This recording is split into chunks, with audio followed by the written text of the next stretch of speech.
Hi everybody, and welcome back. So I want to continue this our little discussion on binomial distributions and just do one more type of calculation. So remember, we said that what is a binomial experiment? It's an experiment which involves a fixed number of trials, and the outcome of each trial, there are only two outcomes. And we call one outcome a success and one outcome a failure. And the probability of success on a single trial is always constant, and it's equal to some number p. All right, so that number n, and n is the number of trials, p is the probability of a success on a trial, and x is the number of successes. And so we computed the probability of that x is equal to a single value k, and when everything was said and done, we found out that it can be done on our calculator using this wonderful command, binomial PDF of NPK. There are three parameters involved. And we said, of course, what we derived the formula, right? We said this was actually NCK times P to the K, Q to the N minus K, right? Where Q is 1 minus P. But our calculator does that for us. Okay, now what happens if we want to compute the probability that x is in a certain range? Let's say x is less than or equal to k. Well, this is really the probability that x is between 0 to k, because remember, x has to be a whole number, okay, and it can't be negative, right? So it has to be between 0 and k in this case. And then that of course is the problem. One way to do it is we could compute the probability that x is 0, compute the probability that x is 1, and so on up to the probability that x equals k, and then add these all together using the binomial PDF command. We can do that, or we can use one command, and that will do us all for us. It's called binomial CDF, where the C stands for cumulative. The CDF stands for cumulative density function. Okay, so this tells you computes the probability of at most k successes. Okay, So now, what happens if? So now let's see what turns out. Those are really the only commands you need. If you talk about the other cases, they can all be manipulated to using this command. So let's say if we wanted to find the probability that x is strictly less than k. Well, all that is we're really just removing one of this probability right here. Okay, so we're really just in this, and there obviously, let's say if you wanted to find what's the probability that x is strictly less than 5, you certainly wouldn't worry about, what if x is between is 4.5 or 4.3, right? X has to be a whole number, right? So, if x is strictly less than 5, then the most it can be is 4, right? So this is really just the probability that x is between 0 and k minus 1, and then we just used binomial CDF, and we replace k with k minus 1. Okay. If we wanted to find out the probability, that x is at least k, that is, x is greater than or equal to k. Well, remember, that's the complement of x being strictly less than k. Being greater than or equal to is the opposite of being less than, strictly less than, right? Right. This is the complement of this. So that's why we can just find the complement of this and subtract it from 1. But what is this? We found that from up here, this is just binomial CDF of NP k minus 1. So that's why we have this, we derived this formula. And then if we wanted to find the probability that k is strictly bigger than k, that x is strictly bigger than k, once again we see that this event and this event are complements of each other, right?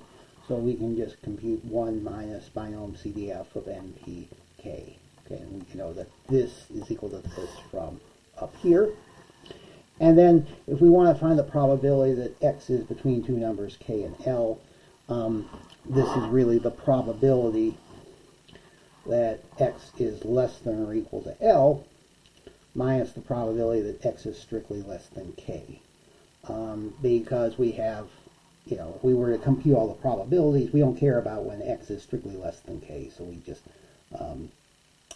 throw that out. So this would be binom CDF of NPL minus binom CDF of NP k minus 1.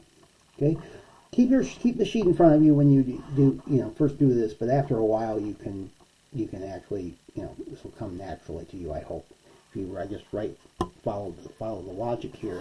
So you just really have to remember that binom CDF is defined this way, as the sum of all the probabilities at x equals 0 to x equals k. All right, so let's see how we would do something. Let's see an example of this. Okay. All right, so let's say we have a biased coin now, and again, all probability experiments boil down are structurally similar to a coin tossing experiment, where you toss a biased coin and then you observe the number of heads. So in this case, the probability of tossing a head is 0.42 or 42%, and we're tossing it 12 times. All right, so in this case, we can see right away that n is 12 and p is 0.42. All right. Now, what would be, if x is the number of heads, we first compute, first type, what's the probability of exactly 6 heads? This is the probability that x equals 6. And because that's just equal to exactly a single value, we use the binom PDF function again. And this would be up 12, 0.42, and 6. Okay. And this is equal to 0.193. And you do it on your calculator. Okay, we did that. I showed you how to get that on your calculator on your TI-83. Now, what about at most 4 heads? What does this mean? That means when x is less than or equal to 4, right? And that's also, the fact that, it's between greater than or equal to 0. So this would be binom CDF, because of this. This is binom CDF of 12.4 or 12.424.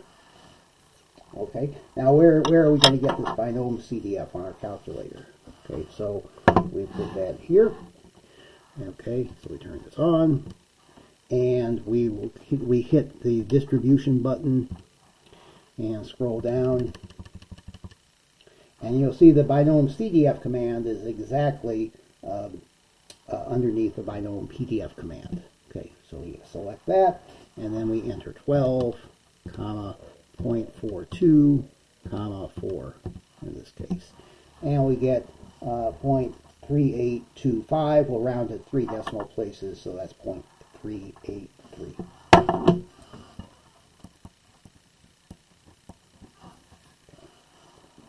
All right.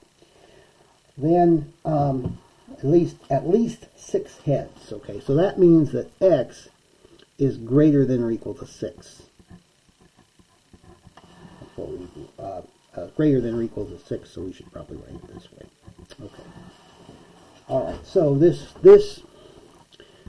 is the probability that x is greater or equal to 6, and from our sheet, we know that this is going to be 1 minus binom CDF of 12.425, right? Because the complement of this is being x is less than or equal to 5 is a complement of this. Okay, so this turns out to be 0.389. Almost identical. Okay, and almost identical, but not. In fact, if they, well, I won't say anything more about that.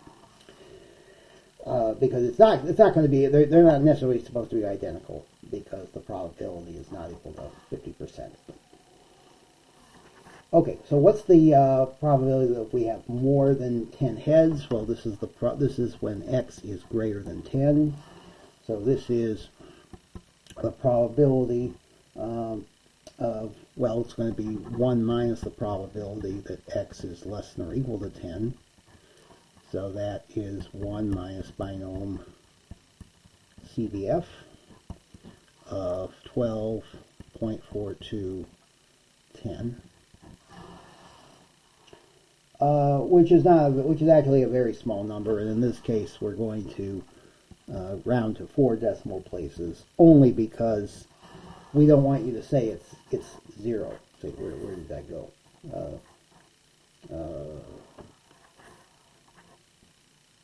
Oh, sorry. What was the wrong place? Boy, that was weird. Like, where did the number go? I just wrote it down. And it's 0.0006. I don't want to say it's 0 because that would mean it would never happen. But in this case, it would be very unlikely, very unusual.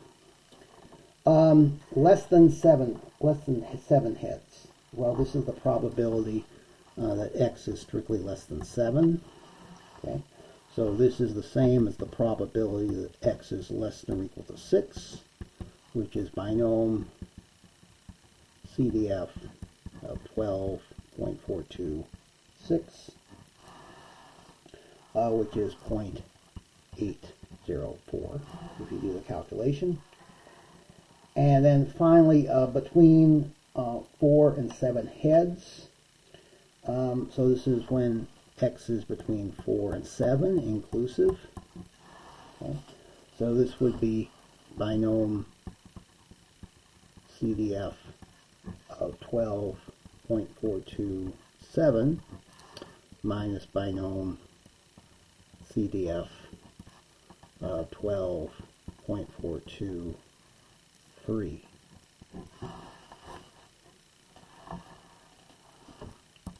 And when you subtract these, you might want, when you compute this, I would suggest you don't round this off, round this, and subtract.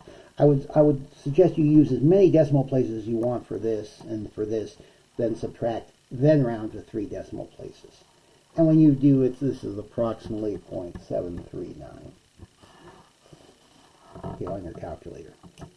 If you do this on a test, you definitely want to, if you just want to write a number down that's off by a little bit, and I have no idea what you were doing, I can't give you as much credit as if you showed your work here. Okay, so let that sink in. Again, I would say this: you get lots of practice. Have these notes in front of you for a while when you're doing the homework problems, and that's how you'll master this very soon. So, thanks for listening, and I'll see you next time.